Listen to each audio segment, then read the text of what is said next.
I see you more. Mara is the Buddhist equivalent. So I see you more.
What does a waterfall sound like? Shh. Hello, welcome to the University Unitarian Universalist Fellowship, and may the 4th be with you. My name is Chloe McElroy, and my pronouns are she, her, and hers. I'm about 5'4", with fiery red hair, and I am wearing a Darth Vader dress and black cat eye glasses for anyone who cannot see me. And I will be your service leader today. I want to welcome you all here to our shared sacred space. Shared sacred space. Here we are. We welcome all that are here in person with us today, of course, and those who are joining us online. Let's go ahead and say hi to our online friends. Thank you for being here. We love that you're here.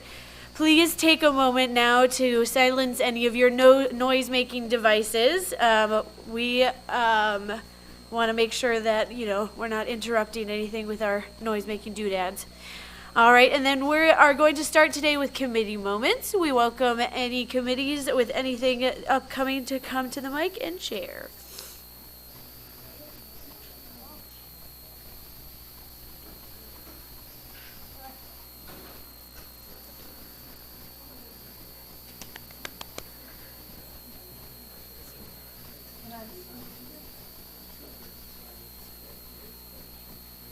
So women's group will meet next month. I believe it's June something. Anyway, I can't really talk too much about it because there's something special going on, and I will put out some emails and text messages subversely. All right. Hi everyone, Tay with RE, but making a announcement based on Breeze, the new software we'll be introducing for the church. We mentioned it briefly last week, but Breeze is a new software we're going to be slowly introducing and rolling out. That's going to help sign up for volunteers for events and keeping track of a big calendar and trying to streamline all our committees and everything that we have going on. At the end of service today, there will be this QR code will be up at the end of service, and that will help you to get signed up. I also will have a step-by-step guide that can help anyone who needs it that I will have printed out on paper. So that's something that we'll be starting to introduce. If you want to start signing up, this will be presented at the end of service as well. Thank you. Hi, David McElroy. Welcome to Liquid Sunshine. The men's group is May 19th, Monday, May 19th. Would love to have any man that identifying as a man come and join us. If you need more information, please see me after. Oops. As you may have noticed, we had an auction Sunday, and it was fabulous. I am so grateful to all of you. Special thanks to my co-chair, Sarah, who is a computer whiz, to Lori, who made all the food, to my granddaughter, who baked the cake and the cookies, Wow, yes. to our fabulous auctioneer, Chloe, who was, I have already had requests for her to repeat that, to everybody who donated. So I'm going to put this here. Yes. Yes, thank you. Okay, and we're not done because we have some things that are still for sale. Ooh. One is this Friday is Fun and Games Night. In addition to the 4 of us that are hosting it, we have 8 people who are coming. So that's plenty, but there are lots of spaces left. And it's $20 each. There'll be plenty of food and my granddaughter's cookies. So come and play games. It'll be here this Friday. Let me know ahead of time so we'll have the right amount of food if you'd like to join us. On Saturday morning, David is giving an improv class, and there are still spaces available for that. That's $25 each. Any of these, see me after, and we'll add to what we've got. The murder mystery party. If you've ever been to one of the murder mystery parties, people dress up in costumes. They are so much fun. When I went to the disco one, people didn't recognize me. It was so much fun. I love them. But there are 1, 2, 3, 4, 5, up to 6 more people can join that. And that's June 28th. What would be the date of that? So see me after. And let's see. If you didn't receive your items, I still have a few items here that people didn't pick up. So, gross income. Remember, our goal was $5,000. Did we make it?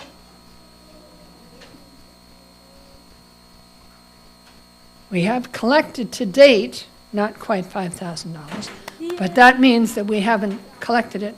But when we collect everything, it should be about, let me have a drum roll, about $7,400. So hooray and thank you, everybody. Yay! Awesome.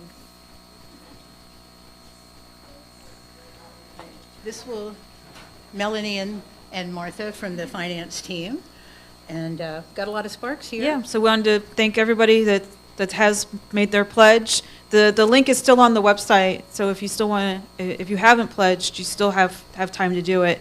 And just another side note that I'll try to remember that say this again in July, but our financial year starts July 1, so this is your commitment up for the upcoming year. And we realize things change, so if things change in like November, just let us know.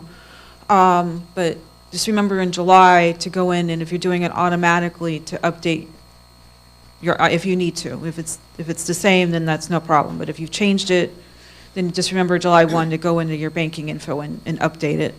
But we do, again, want to thank everybody that has pledged. And we didn't quite make 100% like we wanted. We got about 72%. So there's still some people out there that, the link, like I said, is still on the website. Yeah. And as always, if you have any questions, just reach out. And we promise we will not put a came in late notice on your Spark. They will all look the same, so you can still send your pledge in if you've been thinking about it and haven't done that. And if you're not sure if you've finished completing payments on your pledge for this year, please ask us. We have a few that haven't. We're optimistic that a lot of people will pay at the end or are still going to make it. So just let us know. And we realize it's May, so you still have May and June to finish up this year. Yes. So, yes, Miak? Miak? Why is it important to pledge? Why is it important that you know? So we know how much money that we can expect to receive in. So we know how much we have to cover our expenses. It's like you need to know how much your boss is going to pay you, so you know if you're going to be able to pay your bills or not at home. That's how we need it. So we know how we're going to be able to pay our bills, or if we need to cut back in certain places. So. And what we can add, new events we can add, and new things we can do. But we can only do that when we know what we have to work with. So, yeah, if we know we can cover everything, then we can add things and do nice halves or make improvements or do like fun events. So it works both ways. So it's like if you know your boss is going to give you a little extra, you can go, oh, I can go on vacation this year. Yay. Thank you. Thank you. Hi, Laurie Hospitality. This is my last announcement for you guys. I have only one Sunday that still need people, and that's May 18th. So the sign-up sheets will be on the counter. Remember, Robert's taking over for the next 2 months and managing the kitchen. And then Jill is going to be my co-chair and start up in July. Thank you. Amazing. So I'm just going to take a minute to go over the exits. We have the exit over here that goes out to the parking lot. We have the exit going back out into the RE area back there. We have the exit going back into the memorial yard. There is an exit behind me, but there's a lot of cords and other things back here, so don't use that one if you don't have to. And just an announcement, it is flu season still, and COVID is also very prevalent among us, as well as RSV. We are a very lovey-dovey bunch, so we do ask that if you aren't feeling well, to come in, to not come in and keep your germs at home for us, and join us online instead. Also, if you haven't gotten your flu shot or your COVID shot, there's always updates, so double check that. My opening words this morning are from Star Wars Episode 1, The Phantom Menace. It's a quote from Shmi Skywalker. "You can't stop change any more than you can stop the suns from setting." Our opening music today is Morning So Fair to See, and it's going to be led by Gary Levin, and E.T. Tran.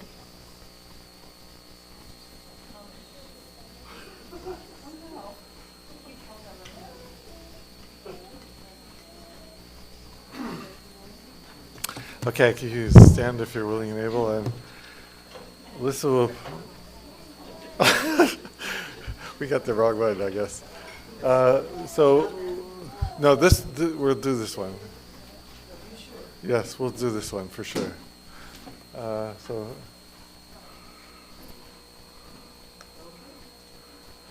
you want to play the whole thing?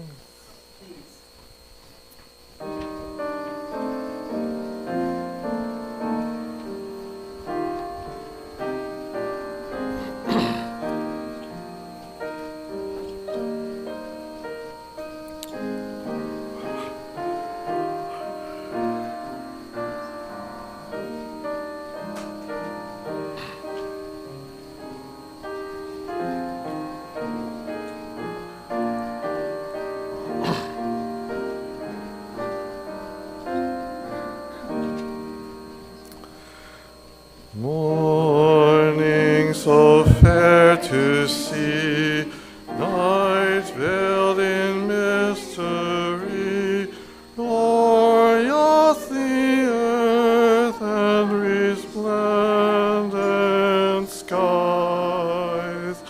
Pilgrims we march along, singing our joyous song, as to the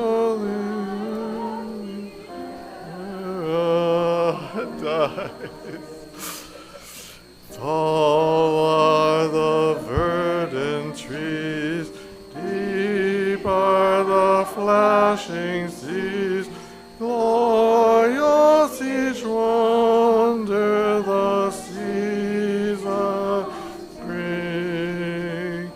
Brighter is Christ's mine, shining in pilgrim eyes, from which our winged spirits run.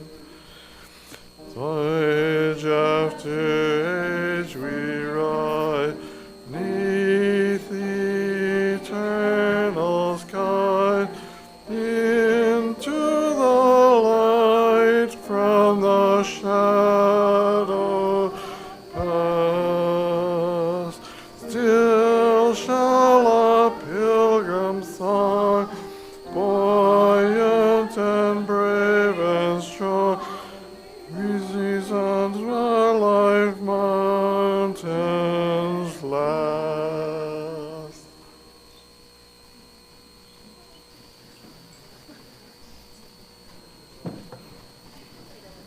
Good job rolling with the punches, guys.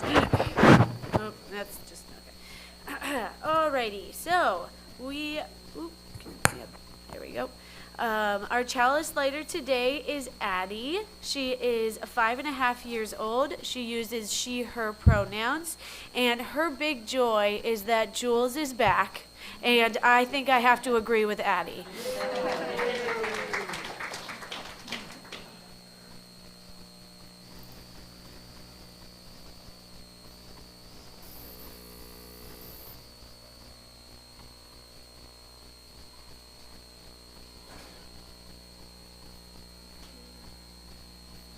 All right, good job, Addie. And please join me in the lighting of our chalice. In the light of truth, in the warmth of love, we gather to seek, to sustain, and to share. We like to affirm our time here together today. Love is the spirit of a church, and service is its gift. This is our great covenant, to dwell together in peace, to seek truth and love, and to help one another. We would like to welcome any visitors who are joining us this morning. We are a congregation with a wide and variety of speakers that come talk to us every week. Some examples of our professors from UCF, Seminole State, Rollins, and Valencia, and speakers from different religions, speakers from this congregation, or from a neighboring congregation like we have today. We just suggest that you come and see us at least 3 times to get a kind of idea of what we're about, because we have different services every week. Why don't you go ahead and greet your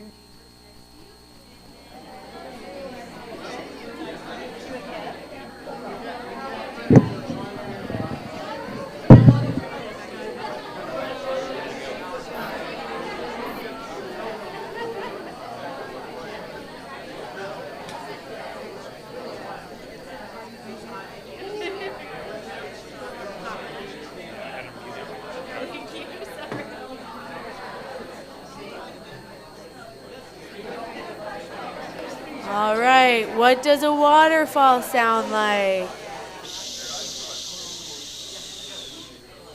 The waterfall is shh. There'll be way more time for coffee and conversation afterwards, so please stick around for snacks and drinks and time with our speaker if he wants to give us some time afterwards. Now is the time for joys and concerns. You can come up to the front, or if you raise your hand, I can bring the mic to you. Just a note that we are streaming online, so make sure whatever you are saying that you don't mind sharing with the World Wide Web.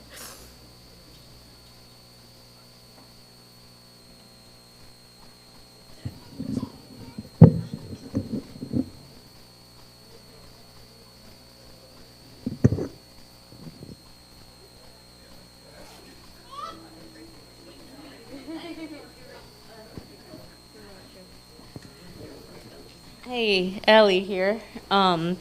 Just wanted to announce that Elizabeth's birthday is today, and she brought a cake to celebrate. And I did not bring anything, but my birthday is on May 9th, and we're thank you. And we are going to go to Fort Myers to visit with my grandmother for a few days from now. So.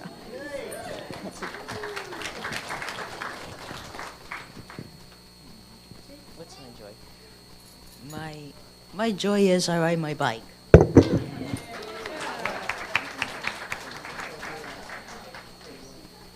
Hi, I'm Lindsay, and this is Evie here with me for support. My concern is it's been a rough week, or 2 weeks. I work for the Department of Justice office that gives grants, and the office that cut the $830-something million in crime victim and law enforcement funds. So that was done, staff didn't know about it. So I've been spending time talking to nonprofits about losing staff and what they're going to do with their victims. And so it's never been done that they've cut funds like that, you know? So there's hope. They're allowed to try to appeal. So 7 grants have gotten back. But there's really fear that this is just the beginning. So thank you. You want to do it? My joy is that I'm sick.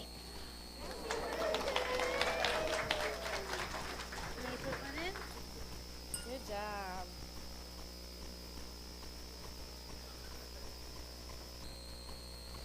Good morning, Carnam Packham. Joys, several. We literally just got back from Gainesville. That's why we look like drowned rats.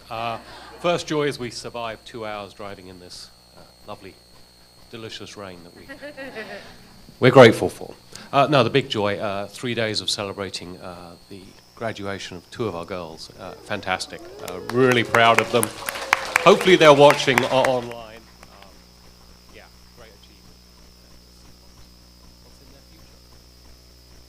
Wanted to add, some of you know that we kind of adopted someone else into our family a couple of years ago, Kayla. And Kayla also graduated yesterday from UCF with honors. So we wanted to mention her as well.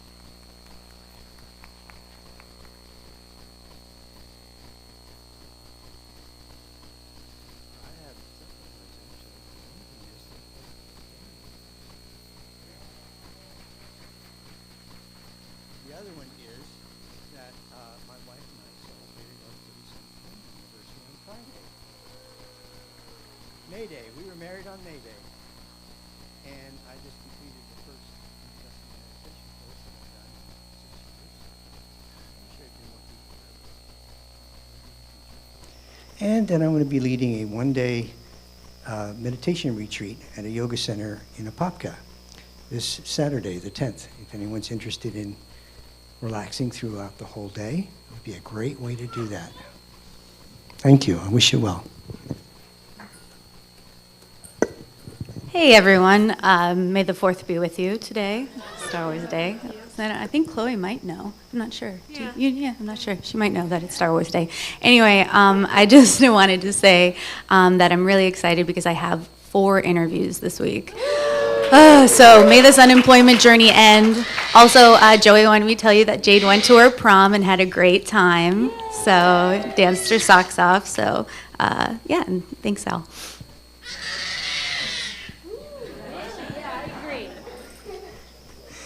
My joy is that my man is here.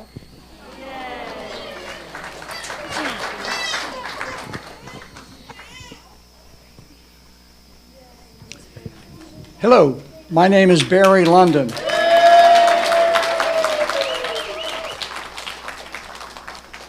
Next Tuesday will be the 3rd week since open heart surgery, double bypass. And I'm up and out and at 'em because I was in pretty good shape. But there's another reason that I'm up and at 'em, and that's Marilyn, my wife. She's been awesome.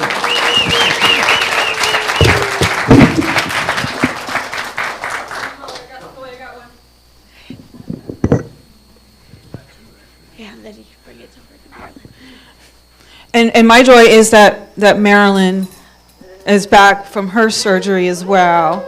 So it's lovely to see you, and especially in this lovely, I'm grateful for the rain, but it also makes it harder to get around, so.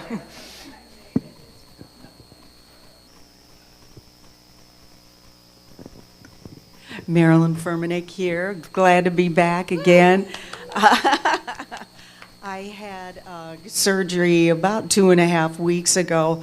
It's a newish one. David doesn't like me to say this, but they say it may or may not help. So I'm asking for all your prayers to help. It's funny, it was more painful than I thought, but all I could think of when I was in the worst pain is, Barry's in more pain than me. And I've been texting Marilyn, how is Barry? How is Barry? But yes, I also have to thank my husband, David, because I had to have my foot up in the air, toes above nose, for 2.5 weeks. And I could not do anything at all. So he's been not quite a saint, but close. Good to be back. Yay.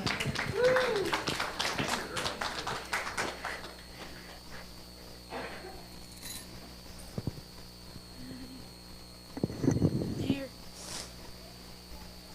And then I just have a joy too. My joy is actually that because my mom was in a boot for 2 weeks, I got to hang out with her a lot because she needed somebody to hang out with her most of the time. So when Dad needed to go somewhere, Caitlin and I got to go hang out with her some, and it was really, really nice that we got to spend that time together. And I'm really glad that she's able to be here today. Yeah. Okay, now it is time for All Ages, which will be presented by our amazing religious education coordinator, Tay Barton.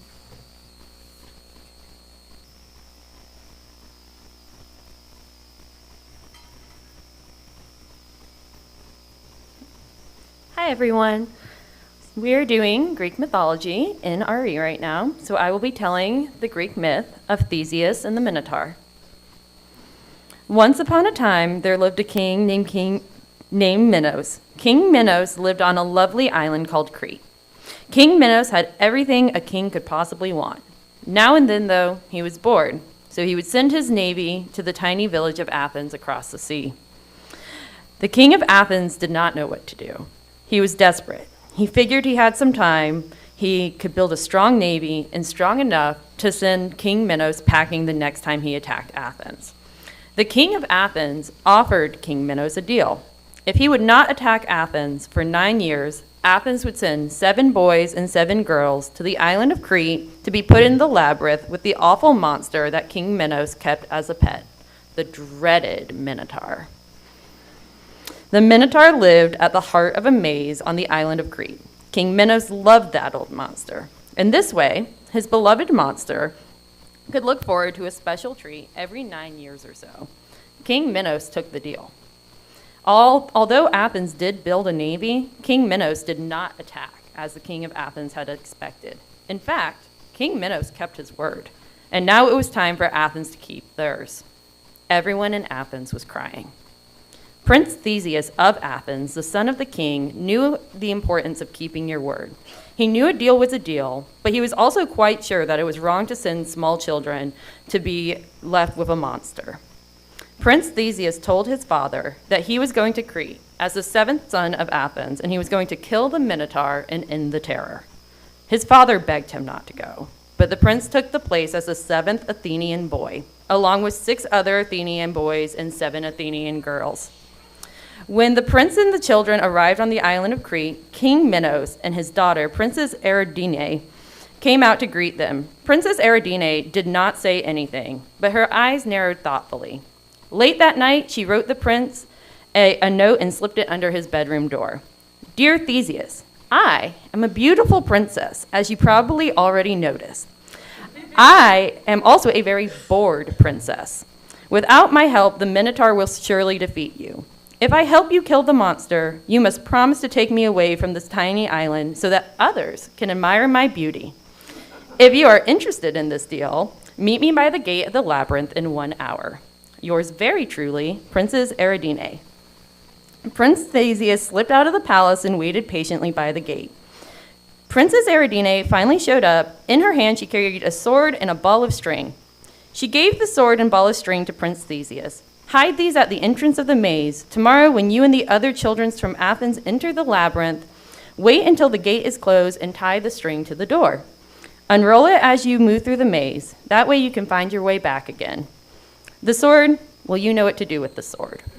She laughed, and Theseus thanked the princess for her kindness. Don't forget now, she cautioned Theseus. You must take me with you so that all the people can marvel my beauty. The next morning, the Athenian children, including Prince Theseus, were shoved into the maze. The door was locked firmly behind them. Following Eridine's direction, Theseus tied one end of the string to the door. He told the children to stay by the door and make sure the string stayed tied so the prince could find his way back. The children hung onto the string tightly as Theseus entered the maze alone. Using the sword Eridine gave him, Theseus killed the monstrous beast. He followed the string back, knocked on the door.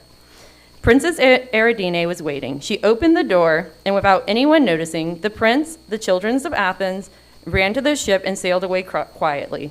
Princess Eridine sailed away with them.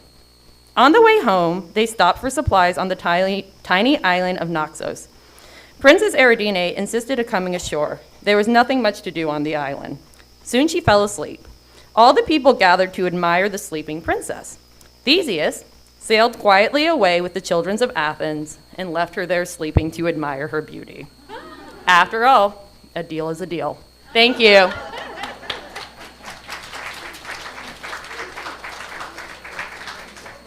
Oh, that was awesome. All right, it is now time for our interlude and offering. We share 40% of our plate with the local community. Our social action committee helps us pick out where we send the profits. This share of the plate will go to Orlando Center for Justice. And our interlude and offering song is going to be a mighty fortress, but it might be something else.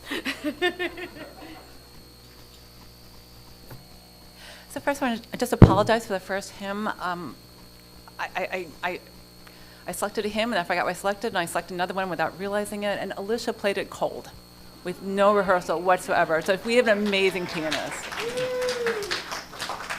And this hymn, just a few words. We're going to be hearing a lot about Dietrich Bonhoeffer pretty soon. And there is no evidence that Dietrich Bonhoeffer ever sang this hymn, and yet it would be completely inconceivable that he didn't sing it, because he was Lutheran, and this is an iconic hymn in the Lutheran Church. It's kind of like Spirit of Life is for us. This is like for Lutherans. And the music is was written by, the tune was written by Martin Luther, and the text was translated by him from the 46th Psalm. And it encapsulates the core of the theology of Lutheranism, which is allegiance to God above all earthly powers. And Dietrich Bonhoeffer, some of the text is really, really strong. For example, in the second verse, we have, let goods and kindred go, this mortal life also, the body they may kill, God's truth abideth still. And for many Lutherans, this is metaphoric, but it wasn't metaphoric for Bonhoeffer. He actually lived this. So.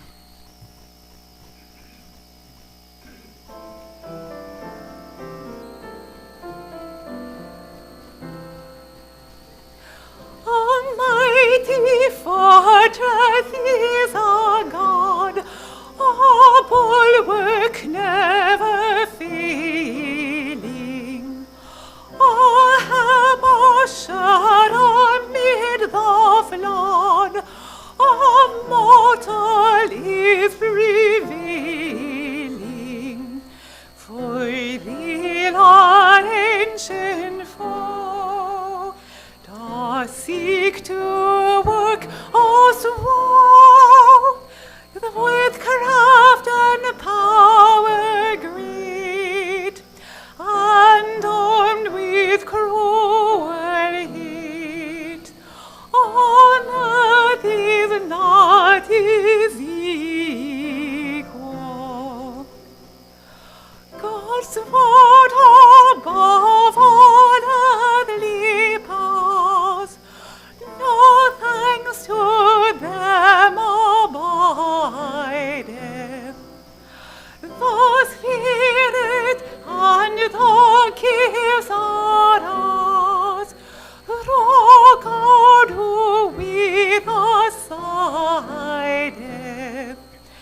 Let goods and kindred go, this mortal life also, the body they may kill, God's truth abideth still, whose kingdom is forever.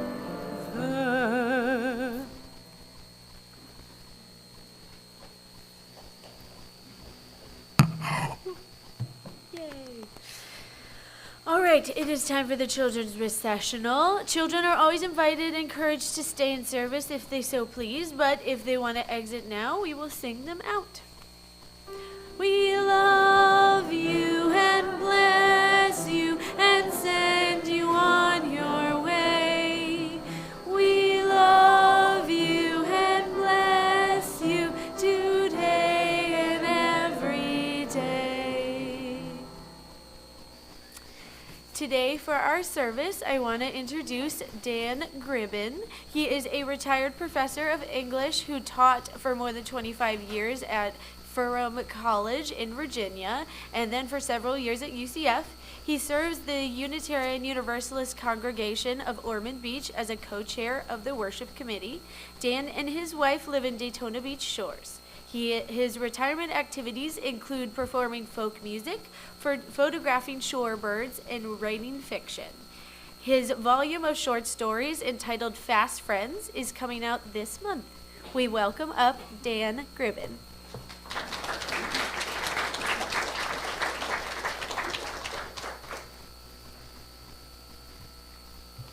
Good morning. Good to be with you. As an addendum to that introduction, I'd like to share with you how I happen to be in the pulpit rather than playing folk music after the service or something like that. Years ago, we had a wonderful chaplain at Ferrum College, Herb Hobbs, and I served Herb by providing music on Friday nights and doing all those things that lefty folk singers commonly do. And Herb said he wanted me to join the church, and I said, I'm a transcendentalist, not a Methodist, Herb. He said that was fine. So now I'm a member of Herb's congregation, and Herb is having to be away for a week, and so he turns to me and he says, I've got an 80-year-old retired minister from Martinsville who's going to drive up and deliver this sermon. But I was in charge of the service itself, you know, I played Martha's role. And so we got the service started, but no minister showed up. And I stalled as best I could and then just ascended into the pulpit.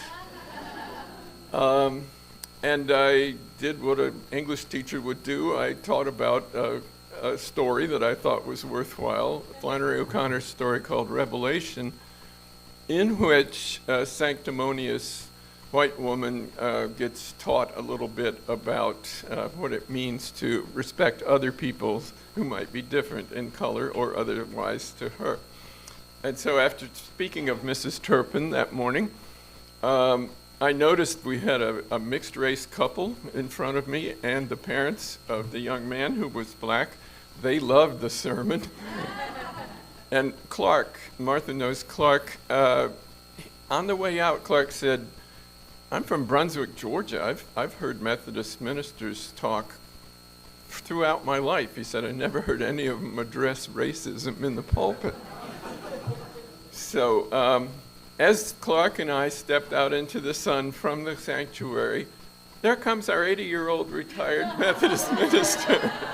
It was that day when we spring forward into, you know how it is, for 80-year-olds.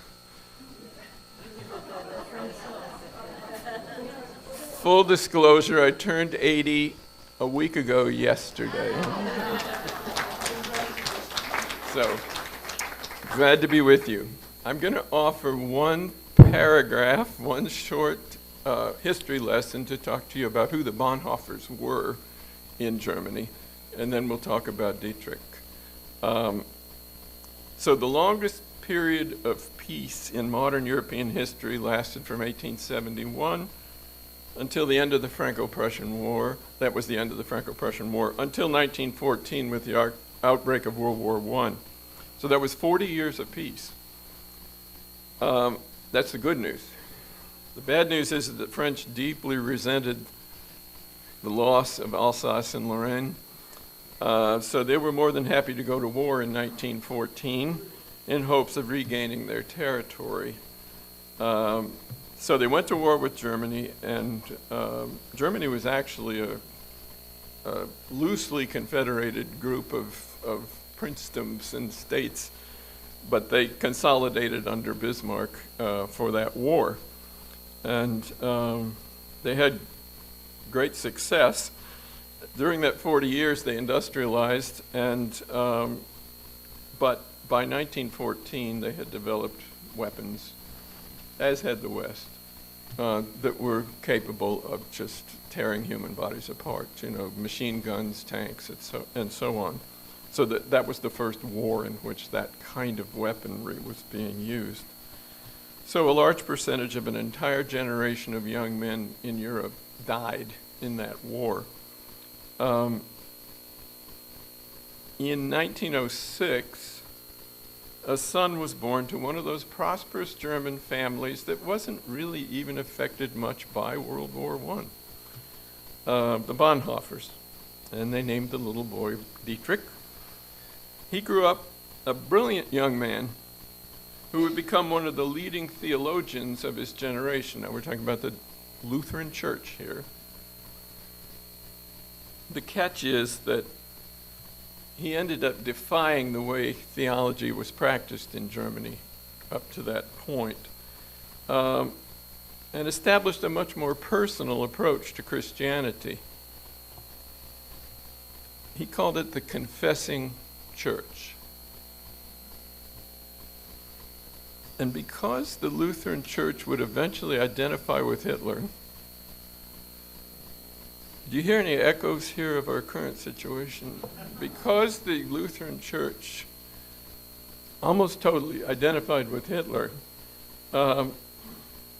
Dietrich would be excommunicated from that church and killed by the Nazis, hanged. He was hanged on April 9th, 1945, and part of this was that Hitler was so upset by the attempt on his life in July, the previous July, that he just eventually made sure that they were all killed who were in any way part of that conspiracy against him. Okay, April 9th, 1945. Let's look at that date for just a second, because it gives me chills for a couple of reasons. The war was over about 1 month after that, so Dietrich could have survived the war had he not been part of that group that was hanged on April 9th. The other reason I get chills is because, as I said, I turned 80 here recently. I was born April 26, 1945. Dietrich died on April 9th before I was born. And Hitler and Goebbels committed suicide a few days after I was born. So I kind of feel as if I was in the thick of things there. I don't take credit for ending the war, please understand. But the one followed upon the other. Now, Dietrich and I had very little in common. I was born into a family where my parents both contributed to the war effort. My mother was a Navy nurse and my father was a machinist mate for aircraft. We ended up kind of scrambling after the war. And we lived in a little trailer behind my Aunt Kate's house. And then we moved into veterans housing, and eventually we got ourselves a house. But it was tough going after the war for people who would eventually become middle class in America.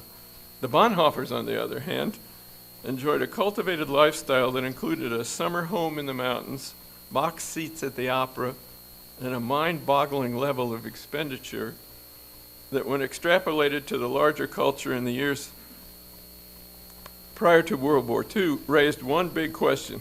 Why in the world would the Germans go to war when it seemed as if they had everything? Now, that was true in World War I, let alone World War II. For people of the socioeconomic level of the Bonhoeffers, life went on pretty much as usual during World War I, as I mentioned. And Dietrich finished his theological studies, and he was assigned in the late 1920s to a parish church in Barcelona. Now, this is my wife, Martha Brandt, and her daughter, Catherine, love Spain, and Barcelona is probably what they love as much as anything in Spain. It's a pretty open city, is what I'm getting at here. So Dietrich, who had grown up in fairly tight Germany, suddenly is in Barcelona ministering to a church down there. And what he found was German expatriates were the people he was administering to first and foremost. He couldn't believe how they were wasting their lives as rich people in a country where they seem to have it made. But that Barcelona experience was an internship for Bonhoeffer that brought out his talent for working with young people. And that would serve him well throughout his career. It also brought him in contact with a group that he might never have had contact with under other circumstances: small-time criminals, sex workers, and other individuals from the demi-monde who came to him seeking spiritual counsel. So Barcelona was a big, wide-open city, and there were a lot of people there who wished they weren't doing what they were doing. They came to him. So he was preparing weekly sermons to this sort of congregation, and he began to develop a unique approach to his ministry, to theology. He had studied under conservative Lutheran theologians who reduced the self to, and I'm quoting him here, an empty vessel into which God merely poured his grace. Dietrich believed in the restless soul that follows its instinct toward morality and self-discovery, an anxious questioning for divine things, as he called it. The one teacher whose ideas rang true for Bonhoeffer was Karl Barth, that's B-A-R-T-H, Karl Barth, who interpreted the human condition in the light of the incarnation, humanism infused with the Word made flesh. Bonhoeffer would come to feel that God's merciful gift of grace required a spiritual change of heart on behalf of the individual. I'm not trying to convert you here, just offering his approach. This process seems to be referred to as justification. I tried to read carefully what the explanation of what his ministry was like.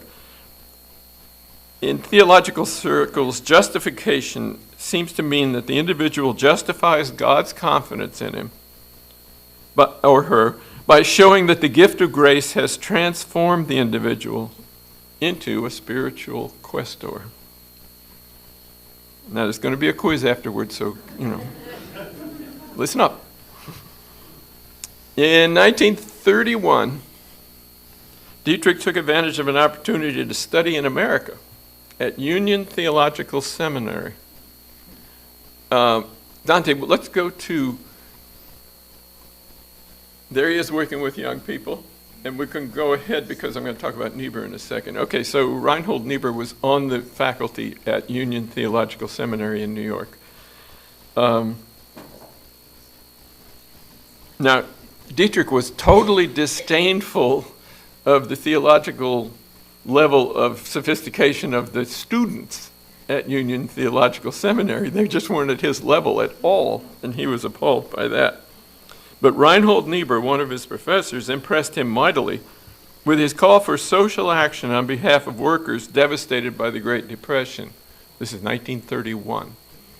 And Niebuhr wanted the church to minister to the poor, who was everybody practically in 1931. So in the summer of 1931, Niebuhr spoke at 4 black colleges in the South under the sponsorship of the American Missionary Society. Dietrich began reading the works of black writers and became friendly with Franklin Fisher, the son of the pastor of the 16th Street Baptist Church in Birmingham, Alabama. Some of you have probably, like me, been there and seen that church, which is famous for all the wrong reasons, of course. So Fisher was the son of the pastor of the 16th Street Baptist Church.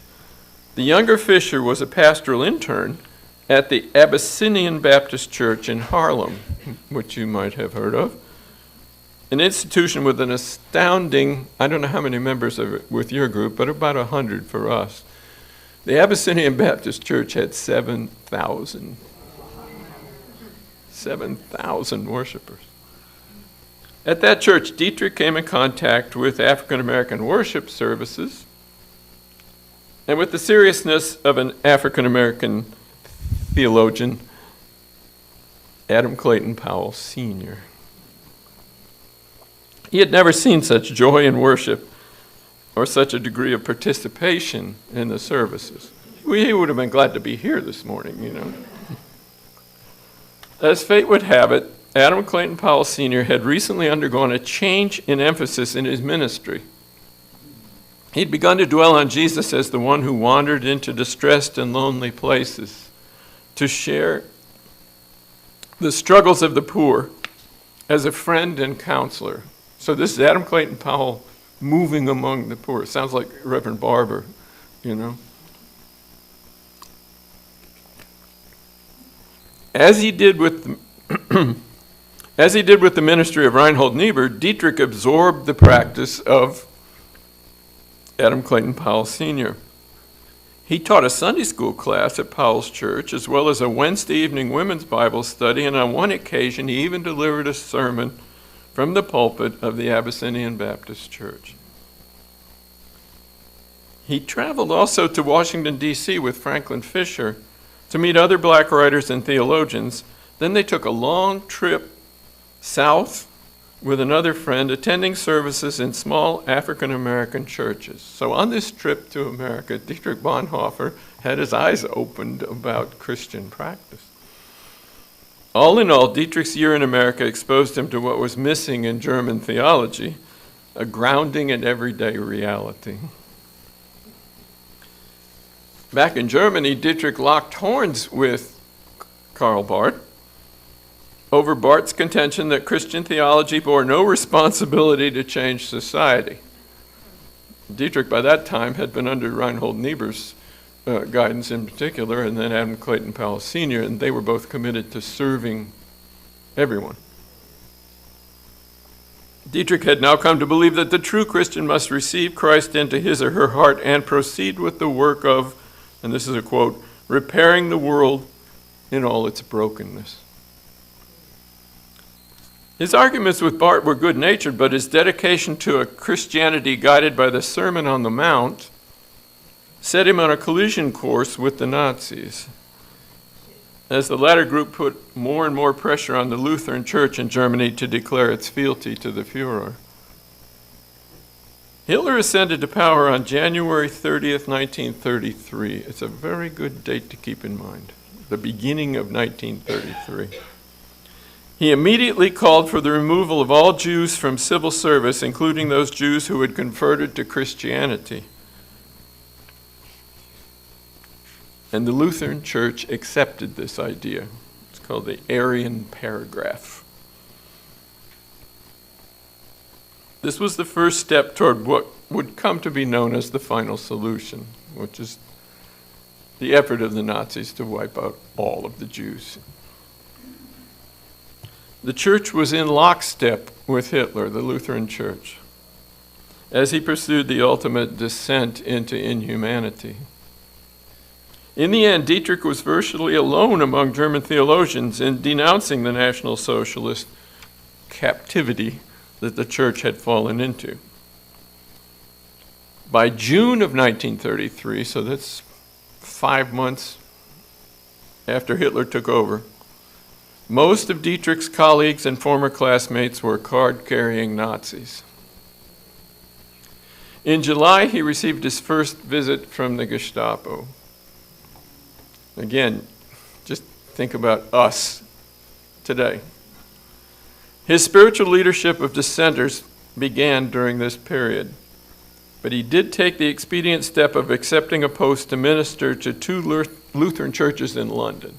Now, he wanted to go. It was a good thing he saw opportunities there. He wasn't just trying to escape, but at least it put him out of the clutches of the Nazis for a while. So he was out of the country when the first loyalty oath to the Führer was required of all German clergy. But the mere suspicion that he would not be signing caused Dietrich to be declared a Staatsfeind, an enemy of the state. When he returned to Germany, Dietrich got himself assigned to the task of reviving one of the languishing seminaries located as far north as could be in a place called Finkenwalde. So this is up, if you took a swim, you'd be in Denmark. It's that far north. This kept him out of the orbit of the Gestapo for a while. And it permitted him to develop and preach to young ministers his Christ-centered version of the faith. At that point, he wrote to his brother, "I do believe that at last, for the first time in my life, I am on the right track." So he was happy about being at Finkenwalde. One of the sermons that he preached during that period was entitled, "The Church is Dead." Little wonder that his books were about to be banned in Germany and his right to practice the ministry terminated. Finkenwalde proved to be the site of another of his important steps forward in the Christian faith. His biographer Charles Marsh puts it this way: Bonhoeffer, whose insatiable hunger for intimate fellowship had led him to this lovely tract of land in Upper Pomerania, now made community his art with beauty and discipline as complementary elements. In other words, he found the canvas on which to render his personal idea of a Christian community.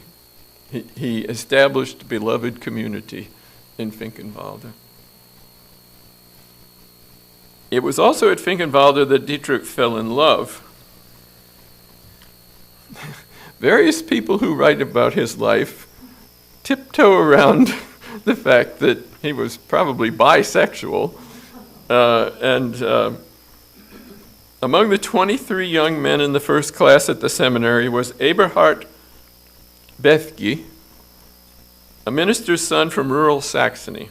He would be Dietrich's close confidant for the rest of his life. Well, it's pretty much all downhill from here for Dietrich. Yeah, that's right. Homosexuality wasn't exactly a good thing in Germany in that time. December 1935, Heinrich Himmler signed a decree declaring that all training centers for the confessing church would be closed. So Dietrich had sort of established the confessing church, and now it was being closed down by the Nazis. That's December 1935. And all participants in them were liable to punishment. July 1936, those arrests began. At first, the young ministers were just held in concentration camps and then released. The Berlin Olympics began in August 1936, and the Germans were trying to give a false impression to the world that everything was hunky-dory in Germany at that time.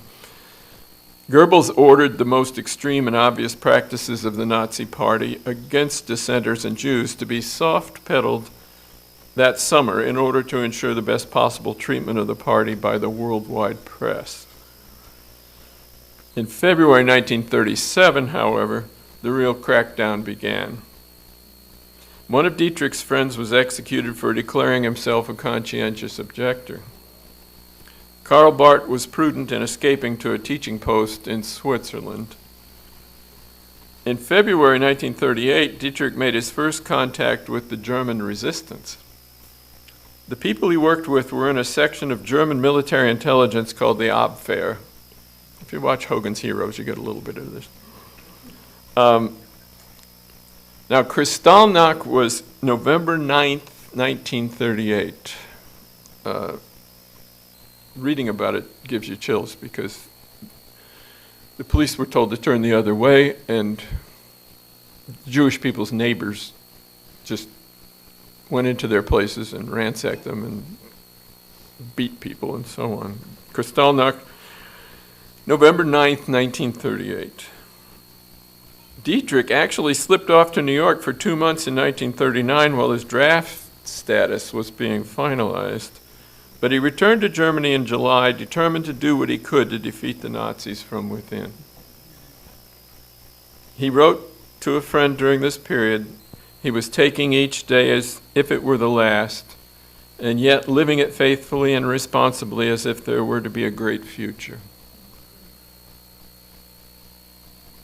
I don't mean to belittle the obvious threat to his life, but that description of his state of mind resembles what a lot of people have been expressing in America lately. Okay, I'm going to just take it day by day and hope for a better future, but I'll do what I can to protest. My throat's a little iffy today because we were protesting on a street corner yesterday in Daytona Beach. A lot of people honked. It was good. We got the finger from a few, but a lot of people honked.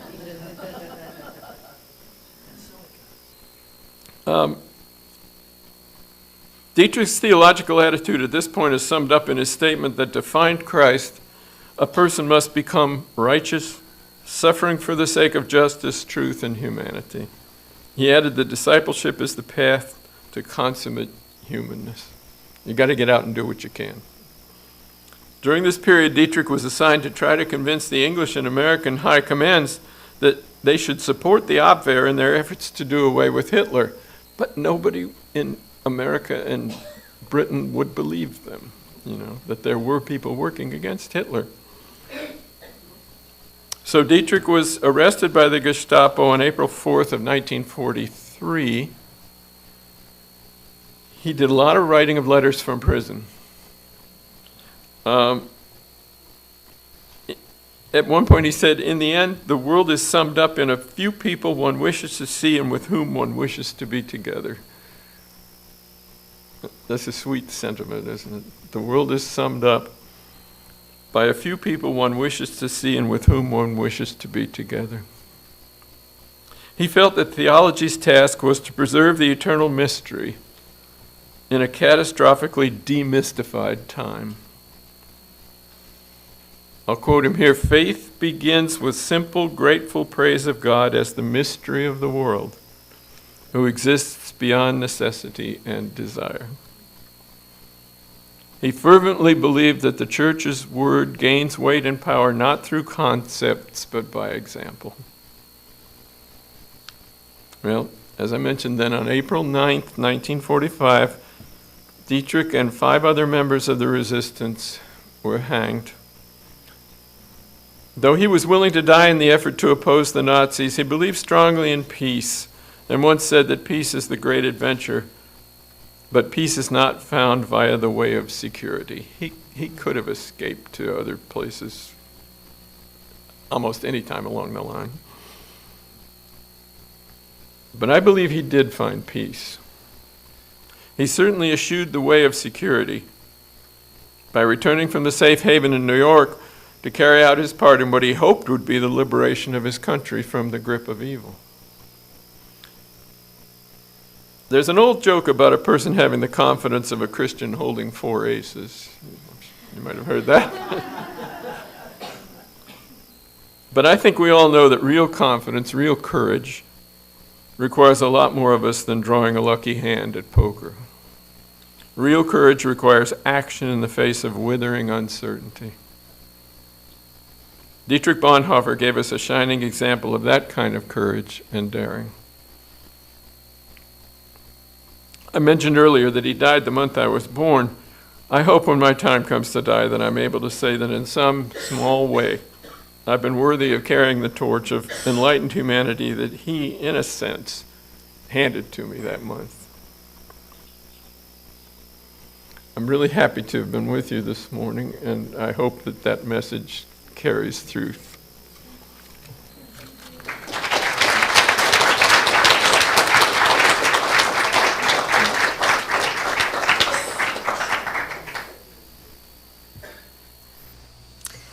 Thank you so much, Dan. And that was an awesome, wonderful talk.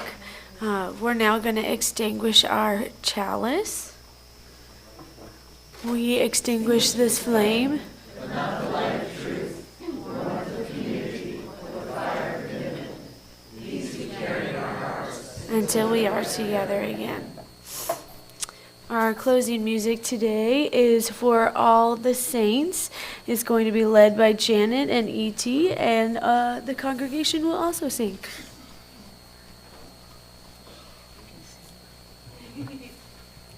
So, can you play this through once so we can hear it? And also, the Lutheran tradition including the confessing church, was for congregational singing. So I really hope you all sing heartily. So.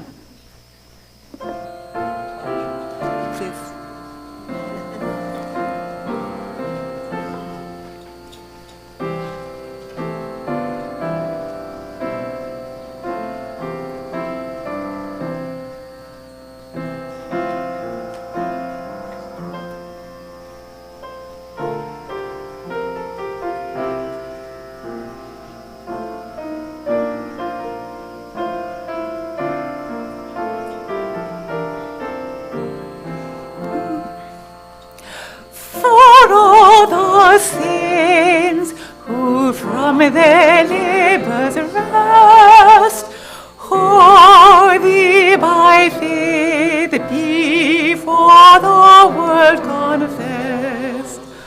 Thy name will strong be forever blessed. Alleluia. Alleluia. Thou wast the rock, their shelter on their might, their strength and solace in the well-fought fight. Thou in the darkness fear the wandering light. Alleluia. Alleluia.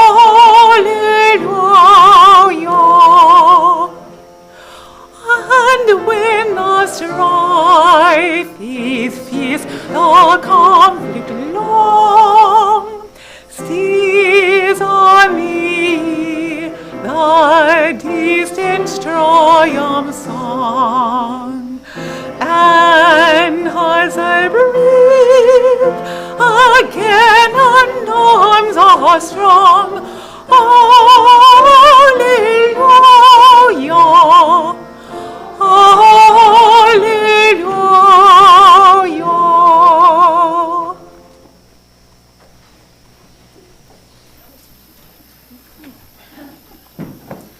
Awesome. So my closing words today are from Star Wars Episode 8, The Last Jedi. In it, Rose Tico says, "That's how we're gonna win. Not fighting what we hate, saving what we love." And we have a postlude. I don't exactly, our arabesque, number 1.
the 4th be with you.